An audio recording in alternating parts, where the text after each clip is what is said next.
эмес дем алганды көрүшүң, баарын эле кеттим баарын. Семечка, батарейкада кетип калган, мыкты жутуп алгандар бар, пружина мына толтура. Тыйын көбүнчө Тыйын көп келет. Тыштап коюшат, ойношот, оозуна салат бала обязательно. Кичинекей балдарды билесиз, обязательно даамын текшергени көрүшөт деле. Үстүн күсү кызыл өңгөч. Көрдүңбү? Кызыл өңгөчтү канча тыйын жутуп калат, чыкпай калат.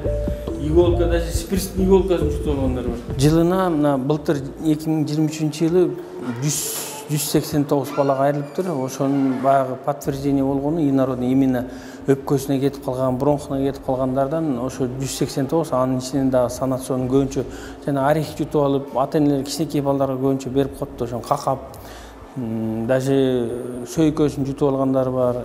Тыйын менен көп эле түшөт да. Былтыр эми тыйын менен түшкөндөрдүн азыр жаңы метод чыгарып фалия менен алып атабыз.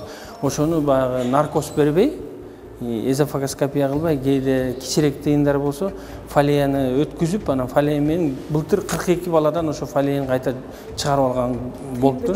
Тыйын чыгарып алып, ошо пищеводко туруп калат. Анан кийин балам эмне болот? Первый очередь, анын тамак иче албай калат, шилекей агат бала, нары жута албай катат, ичкен тамагын баарын кайта кусуп баштайт. Кээ биринки кусканда чыгып да кетиши мүмкүн. Андайлар болот. Кээ бирөө туруп калат, анда уже биз жанагындай эндоскопический метод менен алганга туура келет.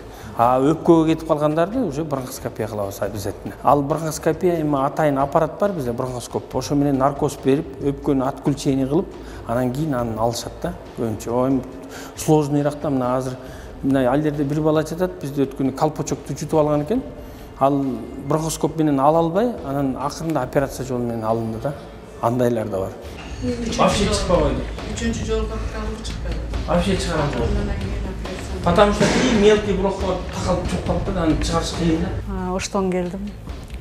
Биз 31 күнү кечинде сабак карап атып балдар менен отуруп, ручканын учу тамагына кетип калды.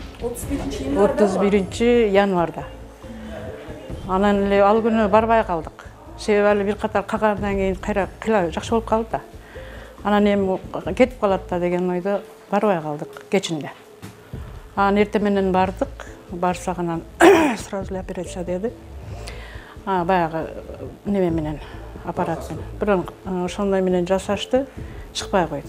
Себеби али кечинде кичине жөтөлү, эми ошол жердегилердин айтыгысы боюнча. Баягы неме киргенден кийин ал эменин башы эметип, ишишип кетиптир деди. Айтөк болуп, баягы тартсак чыкпай атат деп ал жерден чыгара албай коюшту. Анан сразу эле анан экиси күнү бул жака жөнөттү. Анан бул жерге келгенден кийин баягы шишик кайтсын деп бир жума турдук. Бир жумадан кийин дагы жасашты. Жасашты эле анан онду дагы чыгара албай коюшту.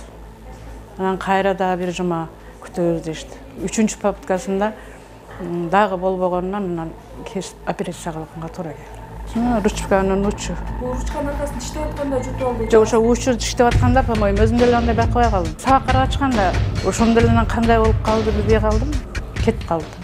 Анан баягы ручканын башы бир жагы турат, учу жок. Анан эле болду, ошоко кетип калды да, акасы ошондой деди. Ошону менен ушинтип калды. Жөтөлдү, аябай жөтөлдү. Аябай жөтөлүп анан кийин кыйладан кийин анан кайра өзүнө келип, бирок адышка боло берди. Мына жери раз адышка болду. Анан бир жарым сааттардан кийин анан баягы сармай ичирдим, эми сыйгаланып кетип калар депчи. Ошодон кийин азайды. Түнү менен тыныч жатты. Анан эртеси барайлы элчи анан бардык да. Барсак уже кеч болуп калды. Неметип калыптыр, шишип кетиптир учу. Мына эмен баш жагы деп. Бу жерден аракет кылышты, ала албай коюшту. Убагында барып калсак. Убагында барыш, ошо кечинде барсак болмок экен да. Анан биз эми чыгып кетерди, анан кыйнабай калыппыз да. Анан кечке барбай калдык. Эртең менен барсак ошону чыгара албай коюшту. Балаңыз канча?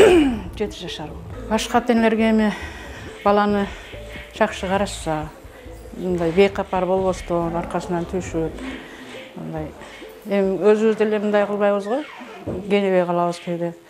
Ошон үчүн баланын аркасына түшүш керек экен да. Аркасына түшүп карап, жана келгенден бери таза бул да кыйналды, мен да кыйналдым ошо. Эми Кудай сактап, Кудайга шүгүр, шердеки эмелердин жардамы менен балам аман калды.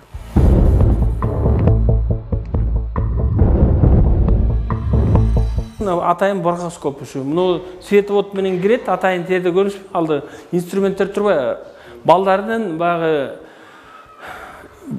трахеясына жараша да, канчанча размер кирет, ошого жараша киргизип жазайбыз да, көрдүңүзбү? Анан тетно шипсылар туруп атат, ошо менен алышат анан. Биздин таракани хирургтарчы. Ар кандай размерде баланын эми возрастына жараша да, ошого жараша ушу менен кирет. Атайын мына световоддор бар, бияка көрсөтүп турат. Анан баланы уктатып, наркоз берип. Анан управляемый дыхание болот да, потому что булар өпкөнүн кичине отключение кылыш керек да, что эме кылбаганы жылба. Анан кийин муну менен анан карап көрүп, эсип турса, анан муну атайын шипсылар менен ушу инородный телолорду алып чыгат анан. Кегиси чоң ушуп кетет. Кээде ар кандай болуп калат да. Анан калган бияка электрососко чыгат. Калган. Кээ мелкилер болсо, муну менен сордуруп алганга туура келет. Булар бияка чыгат. Тут банкага чыгат да. Муну менен сордурушат. Жок, кээде мелкий болсо, сордуруп тазалайбыз да, жуабыз бронхту. Эмелер жуабыз, ошондо алып чыгат анан. Анан эндоскопубуз болсо, ал эми эски, сайызын анда ошо эндоскопту ала албай атабыз азырчы биз. Эндоскоп жаңы келсе жакшы болот эле, монитор менен карап турганга аябай жакшы болмок. Эми ошону аракет кылып атабыз. Эми может Минздравтан берип калат, ким билет. Органические вещества — это различные семена, это различные семена подсолнечника, либо семена кукурузы, да, арбузные косточки, да, тоже они сужению, структуре. Адам жутуп алган заттардын баары организмге чоочун зат болуп эсептелет. Кокус бала жутуп алып, ал кайра сыртка чыкпаса организмге зыянын тийгизет. Көп учурда бала жаңгактын бөлүгүн, тыйын, сөйкө сыяктуу ар кандай заттарды жутуп алган баланын дем алуусу начарлайт. Бала тыйын жутуп алганда кызыл өңгөчкө жабышып туруп калат. Кеч кайрылганда тыйын турган жеринен карайып, органды жабыркатат. Дегеним тыйын турган жеринен оюп ириңдеп кетет. Кээде ашказанга өтүп кетет, бала тамактана албай калат, ыйлап куса баштайт. Эң жаманы жаңгак ар кайсы мөмөнүн данектери буурчак жүгөрү өпкөгө жүгүрүп кетсе жаман. Анткени ал бронхто туруп калат. Алар көп чыгат да дем алуу жолдорун бууп салат. Бала дем ала албай, кыстыгып, көгөрүп, кызарып кетет. Убагында ооруканага алып келсе, бронхоскоптун жардамы менен алып беребиз. Белгилей кетишим керек, дем алуу органдарынын ириңдөөсү медицинада эң коркунучтуу экенин белгилегим келет. 3-4 жыл болуп калды го дейм. Бир бала бизге келгенде жаңы буудайдын кылканы бар го. 6 ай мурун жутуп алган экен. Анан аркасында мындай шишикче пайда болот. Анан онкологторго барышат, бардык жерге барат. Анан бизге ириңдеп келип атпайбы? Анан ириңин скрывать этсек аркасында. Анан ошо буудайдын кылканы чыгып атпайбы бизге целиком. Узундугу где-то шундай бар экен. А көрсө, баланын ата-энесинен сурап, баланын өзүнөн сурасак, где-то 7-8ге чыгып калган бала. Акасы ошо 6 ай мурун ошону жутуп какагам деп атат да бала. А ошо мөйдөн жүрөт. Хорошо, что организм күчтүү экен, ошо анан сырттан чыгарып алып атат. А кылкан деген алдыга жылбайт да, только вперед жылат, алдыга. Только артка жылбайт, алдыга жылат да ал. Ошону жутуп алганда андайлар да келет, бизге көп болот.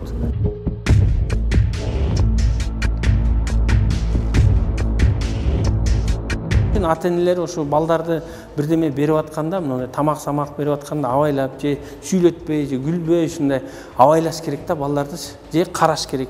Аркасынан кичирээк баланы обязательно караш керек.